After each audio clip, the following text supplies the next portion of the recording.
Mani elim, ellatim, oyginidagi go'zal axloq degan libosi bor millatim. Qo'lini ko'ksiga doim bosgan o'zbegim. Mani elim, g'ururim, jonim fidon bo'lsin agar mani kamda har dam. Salomaligi bor oqibatda oxiridagi moddam. Xotirjam o'zbegim, mani millatim, donishmand devonxonam. Bu yerlarni kezdi bo'lib qaryon aqli xarobotilar. Devonayu mashoyix abdollar, Ibn Sino bobolarim, Hazrati Naqshband darajati ulug'lar, balogardonlar. Terani koinot sirlarini bilishni istar hamon bu odamzod. Hozirgi kunda ham noayon bardavom. Endi aniqlanayotgan bashoratni bilar edi kim? Ulug'bek bobom. O'zbegim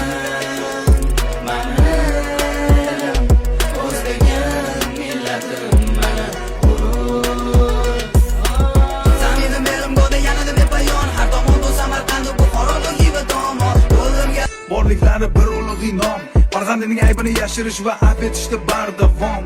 Chunki ular ham vaqtida shunday tarbiyat ko'rgan. Padar buzurglarimga, ota bobolarimdan yaxshilik, go'zal muomala, halim bo'lish